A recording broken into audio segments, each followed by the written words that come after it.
Hello and welcome to learning chemistry with S K Verma. Dear students, RPSC first grade chemistry के लिए हमारी ये PYQ series चल रही है, जिसमें थर्मोडायनेमिक्स के पार्ट 3 में हम लोग थर्मो केमिस्ट्री पूरा कवर नहीं कर पाए थे, केवल हम लोग हीट ऑफ फॉर्मेशन के न्यूमेरिकल ले पाए थे। इस पार्ट 4 में हम लोग थर्मो केमिस्ट्री का जो बाकी पोर्शन है वो हम लोग कवर करेंगे, और इसके लिए थर्मो केमिस्ट्री का जो मेन जो टॉपिक है वो है hash law of constant heat summation. ये लॉ क्या है और इस पे बेस्ड न्यूमेरिकल कैसे हम लोग सोल्व कर सकते हैं वो हम इस वीडियो में सीखने वाले हैं। वैसे तो जो हेस लॉ है उसकी application enthalpy of formation calculate करने में, enthalpy of phase transition calculate करने में और एंथैल्पी ऑफ लैटिस कैलकुलेट करने में हम लोग करते हैं, लेकिन मोस्ट ऑफ न्यूमेरिकल जो है वो how to calculate enthalpy of formation using Hess law of constant heat summation इस पे बेस्ड होते हैं। इसलिए आज का ये जो हमारा वीडियो है वो मेनली किस पे फोकस रहेगा, calculation of enthalpy of formation by using और by applying the principle of constant heat summation. तो चलिए देखते हैं सबसे पहले ये लॉ क्या है और फिर इसके न्यूमेरिकल सोल्व करते हैं। यस, आ गया। अब सबसे ज्यादा जो न्यूमेरिकल थर्मोकेमिस्ट्री में है वो इसके हैं hash law of constant heat summation, है ना। यानी कि हैश ने ये बता दिया कि प्रोसेस चाहे कोई भी ले लो, किधर से भी चले जाओ, आपका जो टोटल हीट समेशन है ना, वो आपका हमेशा कांस्टेंट रहेगा। ठीक है, मतलब टोटल हीट चेंज है वो हमेशा कांस्टेंट रहेगा एक रिएक्शन में। ठीक है, चाहे वो रिएक्शन कैसे ही आप कैरी आउट कर लो, एक स्टेप में या दो स्टेप में। अब उसकी डेफिनेशन देख लो फटाफट। The total amount of heat evolve और एब्जॉर्ब, यानी कि कुल हीट निकली और जो एब्जॉर्ब हुई, अवशोषित हुई, है ना, वो कितनी होती है इन ए रिएक्शन, एक रिएक्शन में, is same whether the reaction carried out in one step और इन ए नंबर ऑफ स्टेप्स। यानी कि एक रिएक्शन को चाहे एक स्टेप में प्रोसीड करा लो, चाहे उसको एक से ज्यादा स्टेप में प्रोसीड करा लो, आपका जो टोटल हीट चेंज है वो सेम रहता है।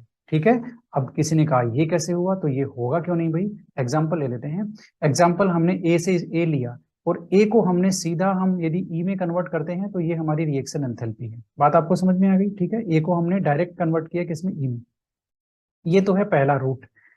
अब ए को ई में कन्वर्ट करने के लिए दूसरा रूट है, वो है इनडायरेक्ट रूट। इनडायरेक्ट कौन सा है, इनडायरेक्ट हमने ए को पहले बी में कन्वर्ट किया, उसके लिए पहले स्टेप के लिए ये एंथैल्पी ऑफ रिएक्शन आपकी डेल्टा H1। फिर बी को हमने सी में कन्वर्ट किया, उसके लिए सेकंड स्टेप की enthalpy of reaction delta H2।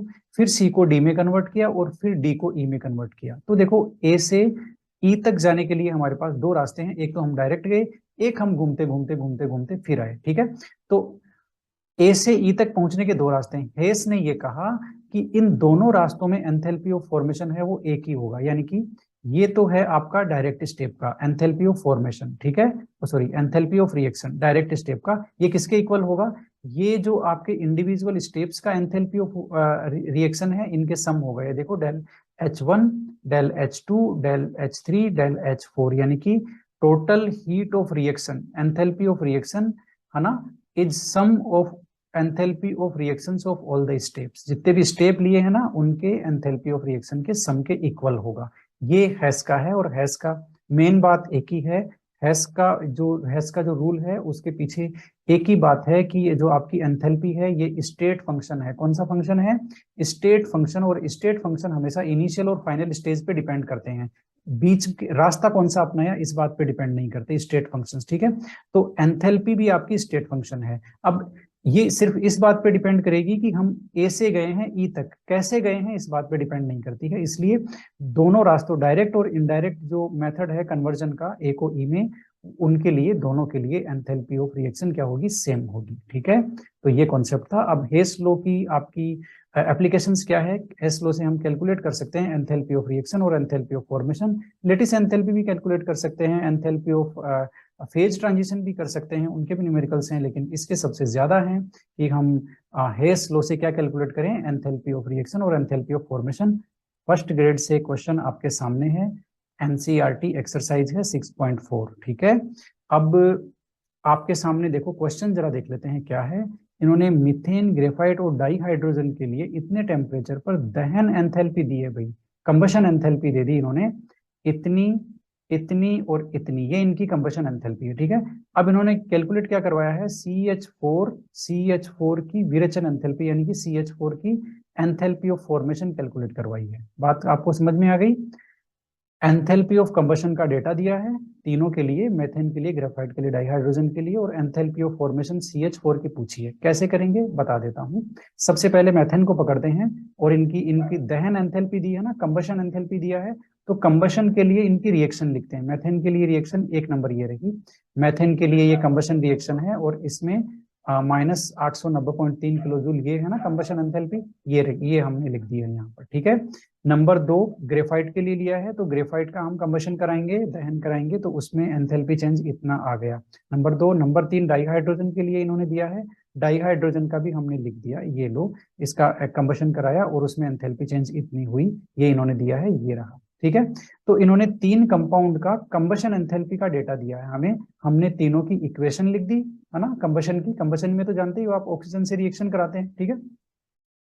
Combustion की रिएक्शन लिख दी हमने, दहन की रिएक्शन लिख दी, और हमने उसकी जो एनर्जी बाहर जितनी बाहर निकल रही है ना, वो हमने यहाँ पर लिख दी, ठीक है। अब इसने पूछा यह है कि CH4 की एंथैल्पी ऑफ फॉर्मेशन क्या होगी, तो भाई हमें जो हमारी टारगेट इक्वेशन है, रिक्वायर्ड इक्वेशन है, वो ये है, enthalpy of formation of CH4 की हमने इक्वेशन लिखी है। देखो CH4 का 1 मोल बना अपने मोलिक्यूल से बना, और मोलिक्यूल अपनी रेफरेंस स्टेट में है, वो मैंने मेंशन नहीं की, ठीक है, वो एक अलग बात है, वो अपनी रेफरेंस स्टेट में है। तो हमें बेसिकली इस इक्वेशन के लिए एंथैल्पी ऑफ रिएक्शन यानी कि CH4 का एंथैल्पी ऑफ फॉर्मेशन कैलकुलेट करना है। बात समझ में आ गई आपको।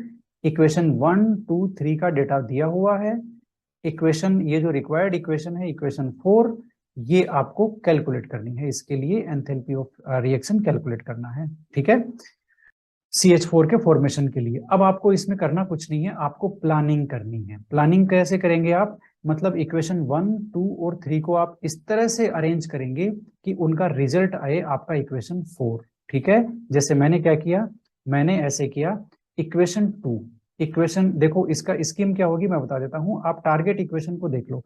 टारगेट इक्वेशन आपकी CH4 की एंथैल्पी ऑफ फॉर्मेशन है, ये देखो जहां मैं अभी साफ कर रहा हूं, ये रही। अब आप इसमें देखो रिएक्टेंट साइड में कार्बन है ना, इसका मतलब 1, 2, 3 इक्वेशन में रिएक्टेंट साइड में कार्बन किधर है, इधर है, ये रहा। इसका मतलब सबसे पहले इक्वेशन 2 ले लो, ये देखो इक्वेशन 2, ठीक है।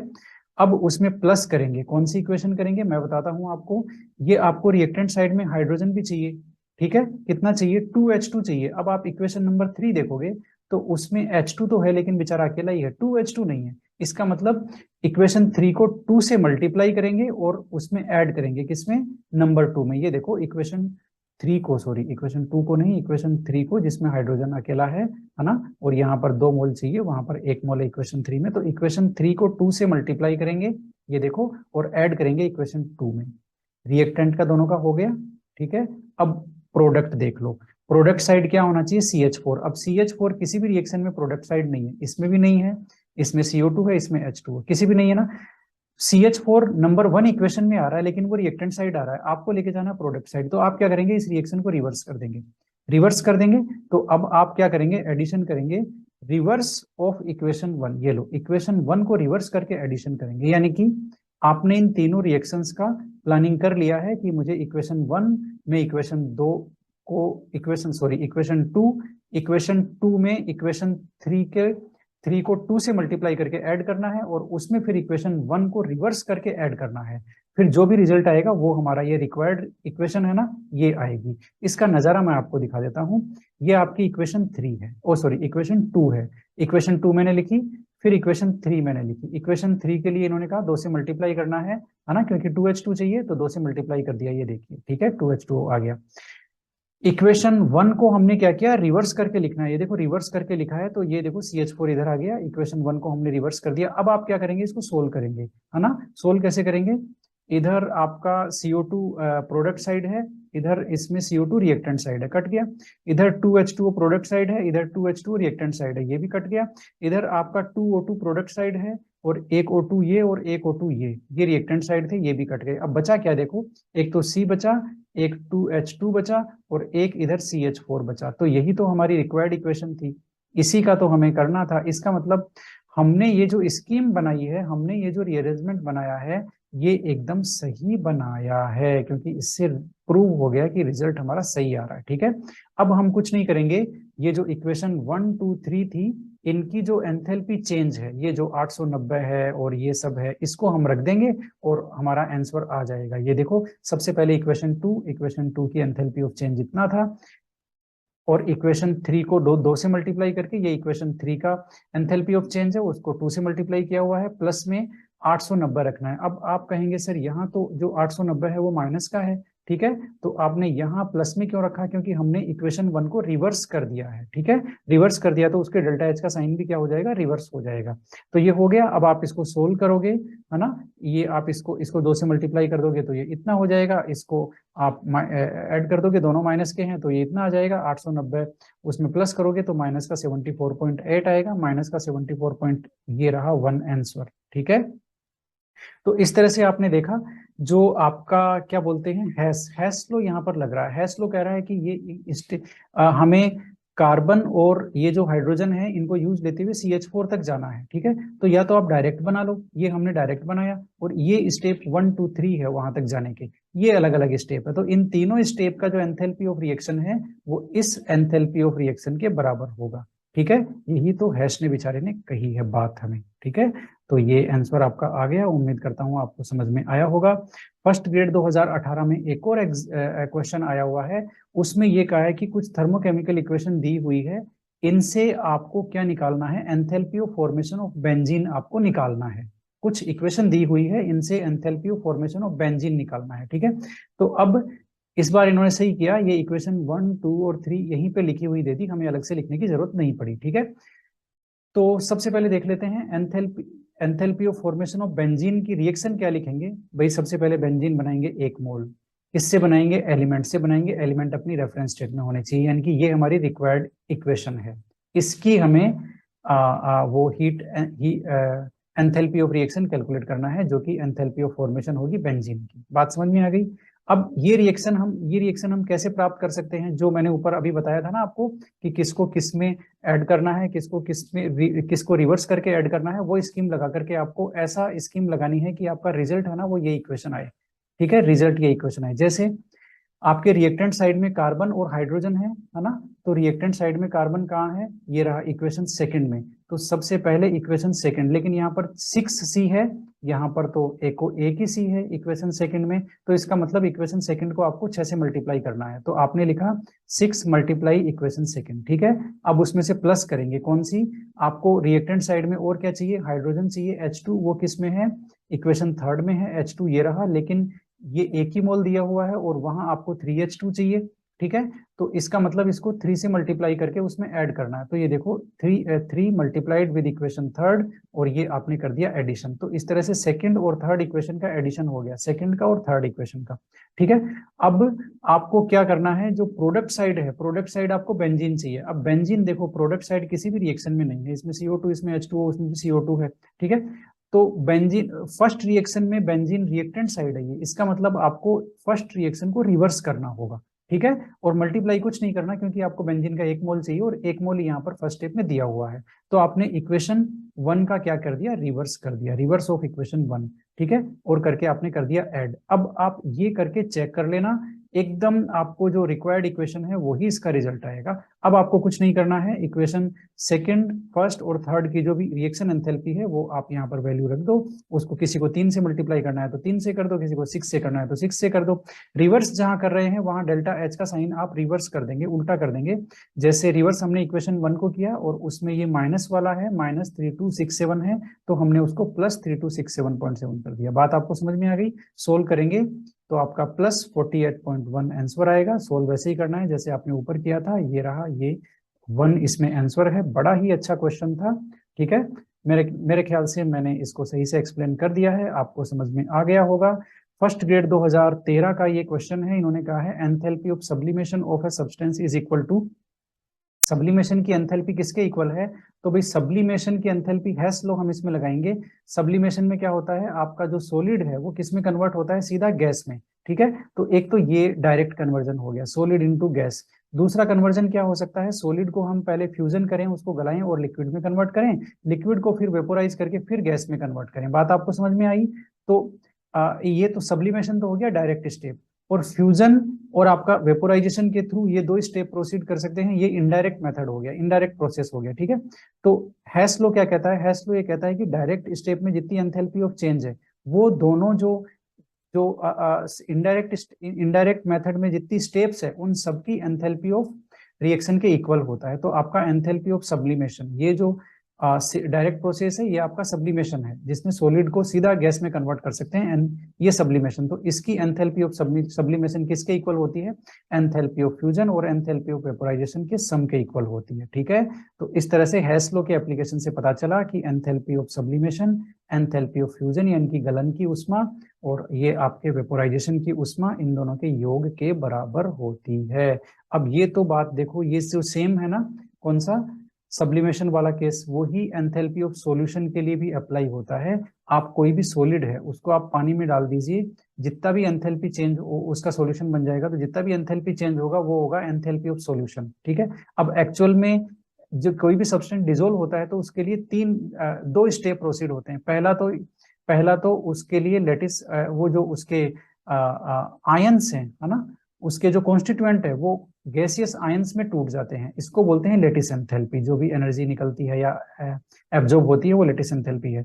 फिर ये जो आयंस बन गए ये डिसोल्व होते हैं, है ना, उनका हाइड्रेशन होता है, तो इसमें जो एनर्जी चेंज होता है उसको बोलते हैं एंथैल्पी ऑफ हाइड्रेशन। इसका मतलब एंथैल्पी ऑफ सॉल्यूशन इन दोनों का सम है, लेटिस एंथैल्पी और हाइड्रेशन एंथैल्पी का। तो ये क्वेश्चन भी जरा बच के रहना, ये क्वेश्चन आराम से आ सकता है कि एंथैल्पी ऑफ सॉल्यूशन किसका सम है? वो एंथैल्पी ऑफ लेटिस एंथैल्पी और हाइड्रेशन एंथैल्पी का सम है, ठीक है। क्योंकि इनडायरेक्ट जो वे है ना, डायरेक्ट तो एंथैल्पी ऑफ सॉल्यूशन हो गया और इनडायरेक्ट में सब्लिमेशन और सॉरी आपका लेटिस एंथैल्पी और हाइड्रेशन एंथैल्पी आ रहा है। ये क्वेश्चन दो बार आ चुका है, टीए 2022 फर्स्ट ग्रेड 2015। इन्होंने कहा है find delta H of following reaction. Delta, इस रिएक्शन का डेल्टा एच निकालना है। दो रिएक्शन के डेटा इसने दिए हैं, 1 और 2, ठीक है। अब आपको कुछ नहीं करना, 1 और 2 को इस तरह से अरेंज करना है कि आपका इक्वेशन, ये जो रिक्वायर्ड इक्वेशन है ना, ये ऊपर वाला जहां मैं टिक कर रहा हूं वो आ जाए। कैसे करेंगे? देखो, इसमें रिएक्टेंट साइड में कार्बन है सॉलिड, तो रिएक्टेंट साइड में कार्बन किधर है? फर्स्ट इक्वेशन में है, तो आप सबसे पहले लिखेंगे इक्वेशन 1। अब उसमें ऐड क्या करेंगे? अब देखो, दूसरा रिएक्टेंट हमारा ऑक्सीजन है, और हाफ ऑक्सीजन किस में आ रहा है? ऑक्सीजन आपका आ रहा है इसमें, किस में? या फिर ऑक्सीजन तो दोनों में आ रहा है, ठीक है, तो ऑक्सीजन को छोड़ दो एक बार। अब आप ये देखो कि प्रोडक्ट साइड में सीओ है, वो किस में आ रहा है? तो प्रोडक्ट साइड में सीओ किसी में नहीं आ रहा, दोनों में CO2 आ रहा है, ठीक है। लेकिन सेकंड इक्वेशन में रिएक्टेंट साइड में CO है, इसका मतलब प्रोडक्ट साइड में लाने के लिए इक्वेशन सेकंड को रिवर्स करना होगा आपको, ठीक है। तो इक्वेशन 1 और उसमें इक्वेशन सेकंड का रिवर्स ऐड कर देंगे आप, रिवर्स ऑफ इक्वेशन सेकंड, ठीक है। अब इक्वेशन 1 का एंथैल्पी चेंज आपने लिखा, ये रहा -393.5, प्लस करेंगे आप रिवर्स ऑफ इक्वेशन 2 का एंथैल्पी ऑफ चेंज ये रहा -282। तो अब रिवर्स कर दिए तो ये माइनस किस में कन्वर्ट हो जाएगा? प्लस में, तो आपने लिखा +282, ठीक है, ये हो गया। अब आप क्या करेंगे? इसको सोल्व कर देंगे और -111.5 आएगा, तो आपका इसका आंसर सी है। बात आपको समझ में आ गई? अब ये जो हमारी स्कीम हमने बनाई है, ये स्कीम काम कर रही है कि नहीं कर रही है, उसको चेक कर लेते हैं। ऐसे आपने सबसे पहले इक्वेशन 1 लिया, इक्वेशन 1 मैंने लिख दिया, रिवर्स ऑफ इक्वेशन 2 किया, रिवर्स ऑफ इक्वेशन 2 भी मैंने यहाँ पर लिख दिया, ये देखिए। और अब आप इसकी काटापीटी कर दीजिए, आपको टारगेट इक्वेशन मिल जाएगा, ये वाला जहां मैं अभी क्लिक कर रहा हूँ, ठीक है। ये देखो, इसमें आपका CO2 प्रोडक्ट साइड में है, इसमें रिएक्टेंट साइड में है, ये कट गया। इस इधर हाफ O2 है और इधर फुल O2 है, तो इसको भी आप हाफ O2 लिख सकते हैं काट करके। तो ये कार्बन प्लस हाफ O2, और ये इधर प्रोडक्ट साइड में एक ही बचा है CO, तो ये आ गया CO। और यही हमारी टारगेट इक्वेशन थी। ये देखो, क्वेश्चन में इसी इक्वेशन का आपको डेल्टा एच कैलकुलेट करना था। बात समझ में आई कि नहीं आई? ये देखो, मैं साफ कर देता हूँ, मिला लो अच्छी तरह से, है ना। वो जो टारगेट इक्वेशन है वो आ गई है, ठीक है, रिक्वायर्ड इक्वेशन जिसको बोलते हैं हम लोग। तो इस तरह से ये जो हमने इक्वेशन बनाया था, अरेंज किया था, ये हमारा सही है। तो बेसिकली इस तरह के क्वेश्चन में आपको ये जो अरेंजमेंट है ये सीखना है, और इसकी ट्रिक मैंने आपको बता दी, रिएक्टेंट कौन किधर है, प्रोडक्ट कौन किधर है, उसके हिसाब से ये सारा होगा, ठीक है। तो आंसर हमने निकाल लिया। अब इन्होंने क्या किया, फर्स्ट ग्रेड में तो ये क्वेश्चन दिया ही दिया, कब दिया भाई देख लेते हैं, 15 में दिया। 2016 में क्या हुआ, कॉलेज लेक्चरर का एग्जाम हुआ, ठीक है। इन्होंने क्या किया, ये क्वेश्चन सेम दे दिया, लेकिन इन्होंने इस बार इक्वेशन नहीं लिखी, इन्होंने उसका enthalpy of combustion of carbon और कार्बन मोनोऑक्साइड का डेटा लिख दिया। जो ऊपर के जो क्वेश्चन में तो इन्होंने इक्वेशन लिखी है 1 और 2, ठीक है, जो हमने बात की है, इन्होंने लिखा नहीं, उसको वर्डिंग्स दे दिए उसके कि इसकी एंथैल्पी ऑफ कंबशन इतनी है, इसकी एंथैल्पी ऑफ कंबशन इतनी है। अब बताओ बोल करके क्या होगा, आंसर वही आएगा -100, क्या बोलते हैं आपका 111 होना चाहिए था, लेकिन ये 110 यहाँ पे आ रहा है। कोई बात नहीं, ये एकदम सही आंसर है, कोई दिक्कत नहीं है, आंसर वैसा का वैसा ही है, क्वेश्चन ही वो का वही है, एक्चुअल में लैंग्वेज चेंज की है, वहां इक्वेशन दे दिए, यहाँ लैंग्वेज दे दी। फर्स्ट ग्रेड 2015 का क्वेश्चन है, 25 डिग्री सेंटीग्रेड पर HCl और NH4 की उदासीनीकरण ऊष्मा यानी कि heat of neutralisation, enthalpy of neutralisation पूछी है। अब एंथैल्पी ऑफ न्यूट्रलाइजेशन से रिलेटेड मैं आपको क्वेश्चन बता दूं। एंथैल्पी ऑफ न्यूट्रलाइजेशन, पहली बात तो जो न्यूट्रलाइजेशन की रिएक्शन है वो एक्सोथर्मिक होती है, यानी कि हमेशा हीट बाहर निकलती है, ठीक है। तो एंथैल्पी ऑफ न्यूट्रलाइजेशन का साइन हमेशा निगेटिव होता है, पहली बात तो ये, ठीक है। दूसरी बात, स्ट्रॉन्ग एसिड और स्ट्रॉन्ग बेस को जब मिलाएंगे उनका न्यूट्रलाइजेशन होगा, उदासीनीकरण होगा, तो इसमें जो एनर्जी निकलेगी एंथैल्पी ऑफ न्यूट्रलाइजेशन वो फिक्स है, वो है -57.1 किलो जूल, जिसको किलो कैलोरी में कन्वर्ट करेंगे तो वो है 13.7 किलो कैलोरी, ठीक है। माइनस का साइन तो रहेगा ही रहेगा, क्योंकि हीट एंथैल्पी ऑफ न्यूट्रलाइजेशन हमेशा एक्सोथर्मिक होती है, ठीक है। ये स्ट्रॉन्ग एसिड और स्ट्रॉन्ग बेस के केस में है, जैसे HCl प्लस NaOH, एक स्ट्रॉन्ग एसिड है एक स्ट्रॉन्ग बेस है, तो ये हमेशा फिक्स होगा, ये डेटा आपको रटना है, किलो कैलोरी में क्या है, किलो जूल में क्या है, इसका कोई इलाज नहीं है, ठीक है, ये आपने रट लिया। अब बात ये है कि स्ट्रॉन्ग एसिड स्ट्रॉन्ग बेस का तो ठीक है, लेकिन इन दोनों में से एक वीक हो जाए तब क्या होगा, है ना, या तो बेस को वीक ले लो या एसिड को वीक ले लो। ये देखो, इस पेयर में यहाँ पर बेस को वीक ले लिया और इस पेयर में यहाँ पर एसिड को वीक ले लिया, ठीक है। जब एक वीक होगा दोनों में से, तो जो भी एंथैल्पी ऑफ न्यूट्रलाइजेशन होगी वो हमेशा ही स्ट्रॉन्ग वाले से कम होगी। स्ट्रॉन्ग की है ना 57.1 किलो जूल, उससे हमेशा ही लेस देन होगी, उससे कम होगी जब एक भी दोनों में से वीक हो जाए। क्यों? क्योंकि कुछ जो एनर्जी जो रिलीज हो रही है एंथैल्पी ऑफ न्यूट्रलाइजेशन, वो जो आपका वीक एसिड या बेस है उसके डिसोसिएशन में काम आ जाती है, इसलिए नेट जो एनर्जी बाहर निकलती है वो 57.1 किलो जूल से हमेशा ही कम निकलती है, ठीक है। तो अब यहाँ पर इससे कम देखना है हमें, 57.1 से कम देखना है, 57.1 से कम ये भी नहीं है, ये भी नहीं है, ये भी नहीं है, ये है यहाँ पर, है ना। तो कोई बात नहीं, यही हमारा आंसर है, माइनस का साइन है क्योंकि माइनस तो होगा ही होगा, उदासीनीकरण में वो एनर्जी बाहर निकलती है और ये उससे कम है 57 से, यही इसका आंसर है फ्रेंड्स। तो इसका आंसर दिमाग से निकलेगा, ठीक है, रटा हुआ नहीं चलेगा, है ना। वीक एक भी आ गया तो जो नॉर्मल वैल्यू है 57.1 उससे कम होगी। Assistant professor 2016, enthalpy of neutralisation of which of the following acid and base is nearly, ये लो भाई, कौन से जोड़े की -13.6 किलो कैलोरी, अभी मैंने आपको बताया ना, स्ट्रॉन्ग एसिड प्लस में स्ट्रॉन्ग बेस के लिए क्या होती है 57.1 की, ये तो किलो जूल में, और किलो कैलोरी में कितना 13.7 लिखा हुआ था, 13.6 किलो कैलोरी, कोई बात नहीं, इतना चलता है। अब आपको स्ट्रॉन्ग एसिड और स्ट्रॉन्ग बेस पहचानना है, ये रहा, इसमें आपका ये एसिड वीक आ गया, इसमें ये एसिड वीक आ गया, इसमें ये आपका बेस वीक आ गया, तो HCl plus NaOH, strong acid strong base, तो ये इसके लिए एंथैल्पी ऑफ न्यूट्रलाइजेशन इतनी होती है, ऑप्शन नंबर सेकंड सही है, ठीक है। अगला क्वेश्चन है ACF 2018 का, इसमें साफ साफ पूछा हुआ है वह कारक जो अभिक्रिया एंथैल्पी को प्रभावित नहीं करता, यानी कि कोई भी रिएक्शन है उसकी एंथैल्पी ऑफ रिएक्शन को कौन सा फैक्टर प्रभावित नहीं करता, यानी कि डेल्टा H को कौन सा फैक्टर प्रभावित नहीं करता, एक एक करके देखते हैं। सबसे पहला है physical state of reactants and product, reactant और प्रोडक्ट की फिजिकल स्टेट ये करती है कि नहीं करती है, देखते हैं। आपका डेल्टा H को प्रभावित करती है कि नहीं करती है, डेल्टा H का ये इक्वेशन आप जानते हैं ना, जिसमें डेल्टा H और डेल्टा U में रिलेशन होता है, इसमें ये जो डेल्टा N है वो गैसियस मॉलिक्यूल्स का नंबर है, प्रोडक्ट माइनस रिएक्टेंट, पिछला वीडियो देखा है ना आपने, ठीक है। तो total gaseous product minus total number of gaseous reactant, यानी कि total number of moles of gaseous reactant, ठीक है, इनका डिफरेंस है डेल्टा N।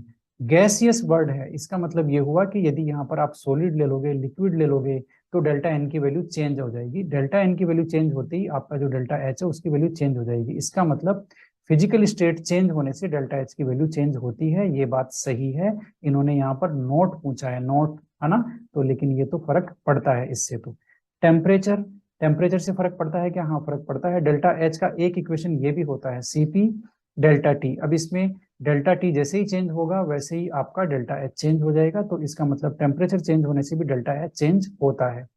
प्रेशर और वॉल्यूम चेंज होने से हाँ बिल्कुल होता है। डेल्टा एच का एक इक्वेशन ये भी है, इसमें आप प्रेशर की वैल्यू चेंज कर देंगे या वॉल्यूम की वैल्यू चेंज कर देंगे तो आपका डेल्टा एच की वैल्यू चेंज हो जाएगी, इसमें कोई बड़ी बात नहीं है।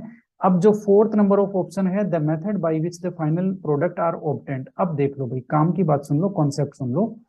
इन्होंने एंथैल्पी ऑफ रिएक्शन की बात की है, तो जो डेल्टा एच है वो वो आपका स्टेट फंक्शन है, ठीक है। और स्टेट फंक्शन की डेफिनेशन आप जानते हो ना, ये केवल इनिशियल और फाइनल स्टेट पे डिपेंड करते हैं। हम इनिशियल स्टेट से फाइनल स्टेट तक किस रास्ते से गए, किस पाथ से गए, वो डिपेंड नहीं करता है, ठीक है। क्योंकि ये स्टेट फंक्शन है, पाथ फंक्शन नहीं है, इसलिए स्टेट फंक्शन की वैल्यू पर इस बात का कोई फर्क नहीं पड़ता है। The method by which the final product are obtained, यानी कि वो तरीका जिससे फाइनल प्रोडक्ट को प्राप्त किया गया है। तो भाई फाइनल प्रोडक्ट को प्राप्त चाहे एक स्टेप में कर लो चाहे 15 स्टेप में कर लो, ठीक है, एंथैल्पी चेंज तो उतना ही रहना है, क्योंकि ये स्टेट फंक्शन है, इसका मतलब इसका फर्क नहीं पड़ता है। बहुत ही इंटेलिजेंटली डिजाइंड क्वेश्चन है, कॉन्सेप्ट से एकदम चिपका हुआ है, आपको भी कॉन्सेप्ट से चिपक के रहना है ना, तभी आप रिजल्ट से चिपक पाएंगे और सिलेक्शन से चिपक पाएंगे। यस, एसीएफ 2011 का क्वेश्चन है, calorific value of food material can be known as. Calorific value को क्या बोलते हैं? तो भाई देख लो जरा, कैलोरीफिक वैल्यू होती है वो हीट ऑफ कंबशन होती है, दहन की उष्मा होती है, ठीक है। और कैलोरीफिक वैल्यू की डेफिनेशन क्या है? 1 ग्राम सब्सटेंस कोई भी लोगे ना आप, उसके कंबशन यानी कि दहन में जितनी एनर्जी रिलीज हो रही है वो उसकी कैलोरीफिक वैल्यू है, ठीक है। अब जो फूड आइटम्स होते हैं ना उनकी ग्रेडिंग करते हैं इससे, कैलोरीफिक वैल्यू से, ठीक है। तो आप समझ में आ गया ना, 1 ग्राम से, है ना। अब CH4 के लिए कैलोरीफिक वैल्यू कैसे निकालते हैं सुन लो। CH4 की जो कंबशन एंथैल्पी है वो इतनी है, ये कंबशन एंथैल्पी है। CH4 के 1 मोल का दहन करते हैं तो इतनी एनर्जी बाहर निकलती है। अब ये 1 मोल के कंबशन पे निकलने वाली एनर्जी है, डेफिनेशन ये कह रही है कैलोरीफिक वैल्यू की कि 1 ग्राम के दहन में निकलने वाली एनर्जी, ठीक है। तो ये जो CH4 है इसका मोलर मास होता है 16 ग्राम, ठीक है।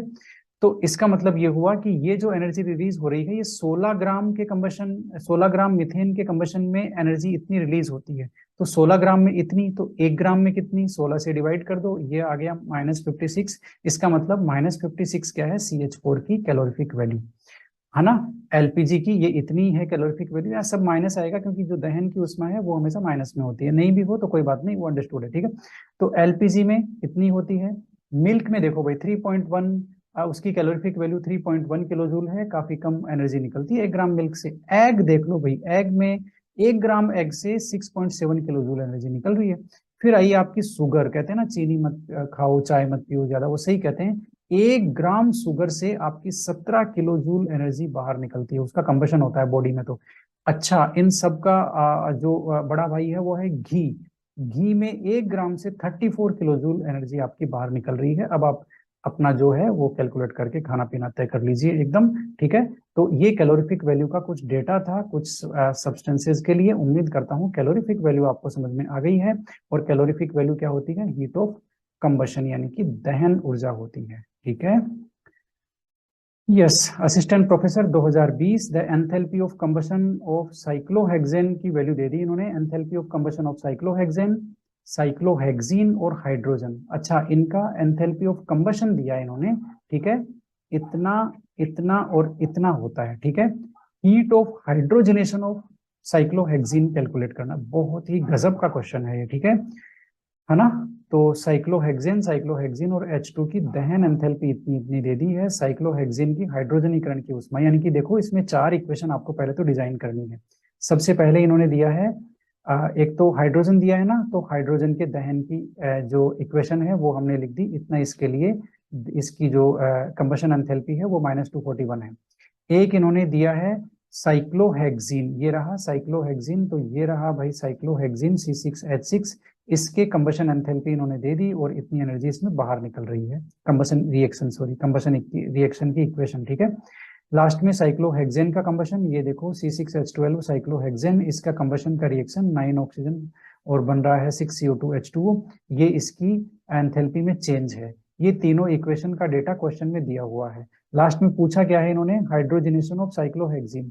ये देखो साइक्लोहेक्सीन है C6H6, इसका हाइड्रोजनेशन से साइक्लोहेक्सेन बन गया, तो इस रिएक्शन के लिए इन्होंने डेल्टा H पूछा है। ये लो, enthalpy change for this reaction, है ना। अब आपको करना वही है, ये जो फर्स्ट सेकंड थर्ड है इनको इस तरह से अरेंज करना है कि आपको कौन सी रिएक्शन मिल जाए, आपको रिएक्शन मिल जाए ये फोर्थ, ठीक है। तो मैंने इस तरह से अरेंज किया है भाई। रिएक्शन 4 कैसे मिलेगी, आप इक्वेशन 1 को 3 से मल्टीप्लाई करें, करना ही पड़ेगा आपको, क्योंकि आपको रिएक्टेंट हाइड्रोजन चाहिए और हाइड्रोजन इक्वेशन 1 में है, लेकिन वहाँ H2 ही है, तो उसको 3H2 बनाने के लिए 3 से मल्टीप्लाई करना पड़ेगा, ये हमने कर दिया। प्लस हमने किया इक्वेशन सेकंड, क्यों, क्योंकि इसमें दूसरा रिएक्टेंट आपका साइक्लोहेक्सीन है, और साइक्लोहेक्सीन सेकंड इक्वेशन में देखो आ रहा है, तो इसलिए हमने ये किया प्लस। अब जो थर्ड इक्वेशन है ना, साइक्लोहेक्सीन का हाइड्रोजनेशन में जो प्रोडक्ट है, प्रोडक्ट आपका साइक्लोहेक्सेन है, साइक्लोहेक्सेन इसमें रिएक्टेंट साइड है, इसलिए या तो इसको इन्वर्स कर दीजिए, ठीक है, इन्वर्स कर दीजिए, या फिर यहाँ साइन आप प्लस मत कीजिए, माइनस कर दीजिए, एक ही बात है उसका मतलब, ठीक है ना। तो आपने यहाँ दोनों तरह से बोल सकते हैं कि उस इक्वेशन को इन्वर्स करके ऐड कर दो, या फिर उस इक्वेशन को माइनस कर दो। तो हमने यहाँ पर दूसरा वाला मेथड ले लिया, उस इक्वेशन को माइनस कर दिया, ठीक है। अब आप ये इक्वेशन सेटल हो गई, इनकी वैल्यू जिसकी जो वैल्यू है वो आप रखते जाओ, रखने के बाद आप कैलकुलेट कर दो, ये आ जाएगा -121 नंबर 1 सही है।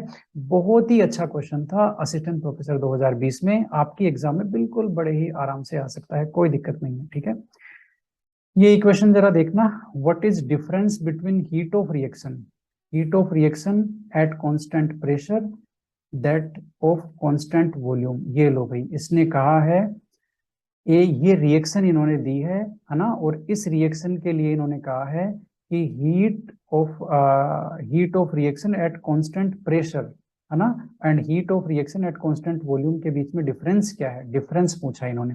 यहाँ पर कॉन्सेप्ट है, और कॉन्सेप्ट ये है फ्रेंड्स, कॉन्सेप्ट ये है कि heat of reaction at constant pressure पे जो हीट ऑफ रिएक्शन मेजर करते हैं वो आपका एंथैल्पी में चेंज होता है, और कांस्टेंट वॉल्यूम पे जो हीट ऑफ रिएक्शन मेजर करते हैं वो आपका इंटरनल एनर्जी में चेंज होता है। जब भी कांस्टेंट वॉल्यूम पे कोई एक्सपेरिमेंट परफॉर्म करते हैं तो जो भी एनर्जी चेंज होता है वो इंटरनल एनर्जी में चेंज होता है, और कांस्टेंट प्रेशर पे करते हैं तो जो भी एनर्जी चेंज होता है वो एंथैल्पी में चेंज होता है, ठीक है। अब इन्होंने इनका डिफरेंस पूछा है, यानी कि इन्होंने पूछा है delta H minus delta U।